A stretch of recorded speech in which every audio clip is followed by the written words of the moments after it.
मार्च के महीने का कल आखिरी दिन था, जो कि हर सेक्टर के लिए काफी इंपॉर्टेंट माना जाता है और खासकर टैक्स पेयर्स के लिए, क्योंकि आज यानी कि 1 अप्रैल से नए फाइनेंशियल ईयर के साथ ही कई चेंजेस होते हैं जो आम से लेकर हर खास आदमी तक असर डालते हैं। आज 1 अप्रैल से इनकम टैक्स के कई नियम बदल जाएंगे। टैक्स पेयर्स के नाते इन बदलावों की जानकारी होना आपके लिए बेहद जरूरी है।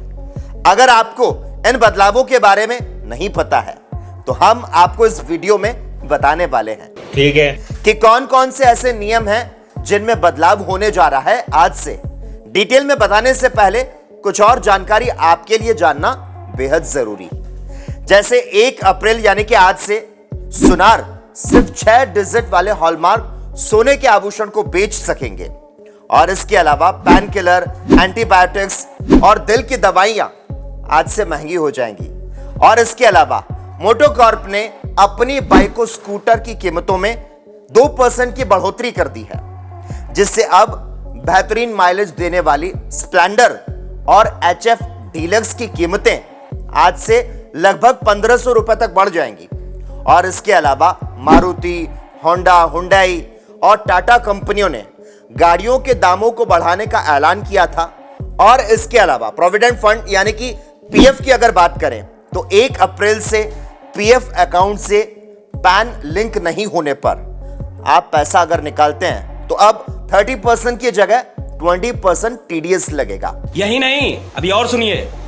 तो वहीं आज से सोना खरीदना महंगा हो जाएगा और गैस सिलेंडर के दामों में भी बदलाव हो सकते हैं। अप्रैल 2023 में 16 दिन ऐसे हैं जब वीकेंड के साथ साथ बैंक हॉलिडे के कारण कई प्राइवेट और पब्लिक सेक्टर के बैंक बंद रहेंगे।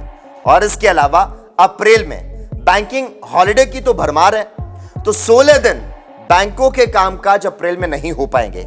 हालांकि इन छुट्टियों के दौरान आप ऑनलाइन बैंकिंग के काम को कर सकते हैं। तो आज से नए फाइनेंशियल ईयर की शुरुआत हो चुकी है। शेयर मार्केट और कमोडिटी मार्केट से जुड़े कई बदलाव आज से हुए हैं। जैसे स्लैब में बदलाव हुआ है। नई टैक्स व्यवस्था के तहत टैक्स स्लैब 0 से 3 लाख पर 0%, 3 से 6 लाख पर 5%, 6 से 9 लाख पर 10%, 9 से 12 लाख पर 15% और 15 लाख से ऊपर पर 30% रहेगा। और इसके अलावा स्टैंडर्ड डिडक्शन पुरानी व्यवस्था के तहत 50,000 की कटौती दी जाती है, जिसे नई व्यवस्था में बढ़ा दिया गया है। डिफॉल्ट टैक्स रिजीम, अगर कोई ये नहीं बताता कि वो किस अरेंजमेंट के लिए अपना रिटर्न जमा करेंगे तो नई टैक्स रिजीम डिफॉल्ट होगी। टैक्स छूट की लिमिट भी बढ़ी। नई कर व्यवस्था के तहत बजट 2023 में 7 लाख रुपए तक की इनकम पर टैक्स छूट को पा सकते हैं। अगर पुरानी व्यवस्था से टैक्स भरने का आप ऑप्शन चुनते हैं तो यह छूट नहीं मिलेगी।